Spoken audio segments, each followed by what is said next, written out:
identifying toxic traits within your family and finding a way to stop them at your level, right? You can't control other people. Don't try. It's a waste of energy. Only other people can change themselves. You cannot change them. No matter how much you try, no matter how much you try to help them, it's just not going to happen. But when you look within yourself and you find in what ways was I, maybe harmed or damaged from my parents, whether it was a good intention or not, right? Like, your parents could be great people, and that doesn't mean that they still didn't fuck you up in some way due to their own, neuroses. So when people look within themselves and they find the different ways that maybe childhood trauma could have affected them, or different ways in which maybe their feelings were not validated as a child. And, when you're a kid, you're not emotionally equipped to deal with those things. You're not emotionally equipped to understand the larger things at play of, like, maybe your parents had a really bad day and they took some frustration out on you, and in that moment you didn't feel validated, and then it left an imprint on you.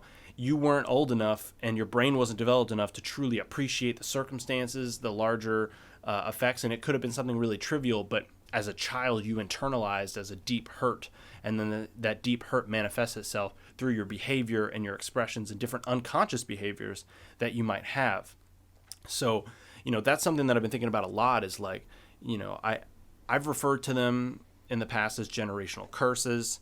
And I heard that in the Nas song on his latest album. And like, there's a little bit of a negative connotation to it because it's like, oh, it's a curse. But in my opinion, like, you can't view it like that. Like, I just like the word. I just think it, like, I don't know, generational curses kind of makes sense, right? It's something that has been passed down from generation to generation, and it is a continuation of a negative trait or behavior or mentality that has been transferred. And with epigenetics, like, we know that on some level, some of these things are transferred on a genetic level, right? But we also know that genes can be altered throughout your life. Somebody who's born with a certain gene set, if they live a really healthy life, that alters their genes as they're living, which means when they have kids, that really healthy life and that good lifestyle actually can be transferred to your kid.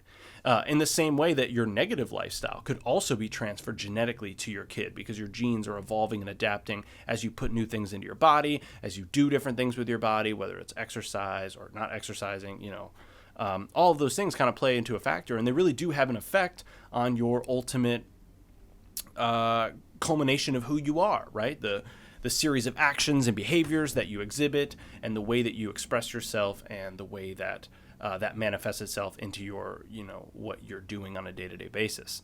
So all of those things are something that we can break the cycle, right?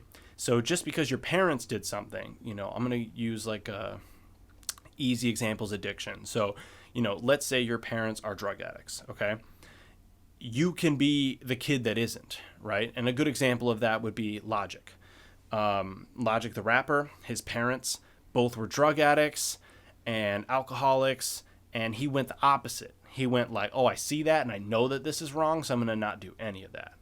And so you can go that way, or you can fall in the same footsteps and continue the generational curse, and you can become one yourself. And it's really tough. I mean, when your only example and, your parents, who are supposed to be like your guidance, right? They're supposed to be somebody who kind of sets you up for success. When they set you up for failure as a child, it's on you as a child to like figure out that they're negative, but like, how could you know that? If all you've ever known is your life and all you've ever known is how your household works, you wouldn't know that maybe some of the things that happen in your household are toxic. Like, you don't even understand that, oh, that behavior, that way of belittling, or that way of like shit talking or whatever, that's actually really toxic. And you internalize it, but you don't know that you're internalizing it because it's an unconscious awareness. It seems normal to you because it's all you've ever known. And it is only when you are able to like get outside of that situation, whether it's to move out, go to college, whatever, when you get outside of the situation, you're able to see a little bit more clearly the ways in which maybe that normal situation to you was actually not normal and is not what most people go through, but you didn't know that. And the only way to do that is to gain perspective, a cosmic perspective.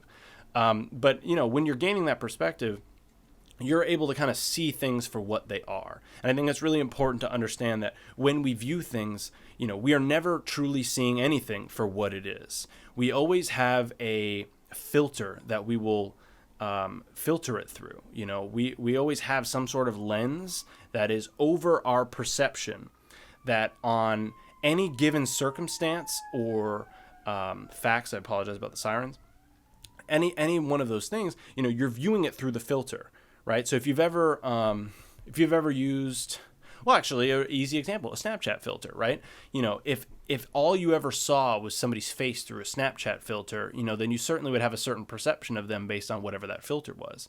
Well, the same thing goes in life with your perspective on whatever else you're seeing. If our perception of reality is essentially a series of information processing filtered through a lens of preconceived notions that then get translated to a point of view or opinion based on not only the information, but the lens that you're filtering it through, and based on environmental and personality factors and all that other stuff, that then becomes your perception of reality. And that's why reality is inherently subjective, because anything that even maybe is objective, like 2 + 2 = 4, it's still being filtered through your lenses of perception.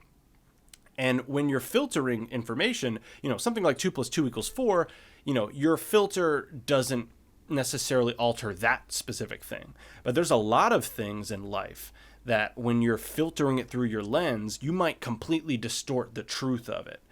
Math is harder to do that too. Now, flat earthers will find a way to do it, but for normal things that are kind of like objective fact, it's a little bit easier, where even though you're going to have your own bias and your own filter, you can still kind of see things for what they are.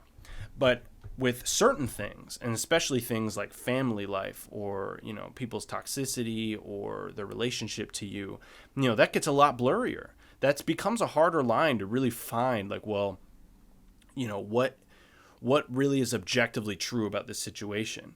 And it's very hard for us to remove these filters, because these filters are so ingrained in our subconscious that unless you're trying to be aware of what those filters are, then you are going to continue to view from that point of view. And if that point of view is inherently toxic, then you're going to continue to do toxic traits. So as you bring awareness to the degree in which your reality and perception of reality is altered through your lens of perception, the harder it's going to be for you to be able to correct that. It's like making glasses for your perception, right? The glasses are meant to correct your blurry vision. Well, what if your blurry vision is your point of view, is your personality, is your upbringing, is the way your parents raised you, is the socioeconomic status that you're in, is the geographical location that you live in. All of those things have an effect on your perception and on your filter. So, when we remind ourselves of the existence of that filter, it allows us to remove some of its alterations of perception in front of us.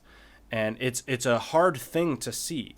It's very hard for us to see these distortions in our perception, because inherently we're seeing it through that lens. So until you can take those lenses off, or train yourself to take the lens off, you can only do it temporarily. It's not a permanent thing that you can do. You're always going to default back to your normal state.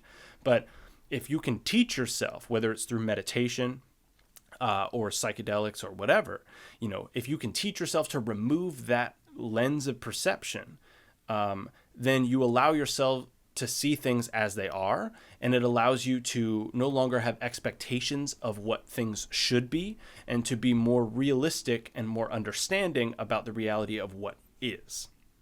Very difficult thing to do. Easy to talk about, not even really that easy to talk about, but much harder to put into practice, without a doubt. And so with generational curses, some of those perceptions that are taught to you at a young age, you're talking to your parents, or your parents have instilled a certain belief system on you. It is very difficult to break that, at least initially.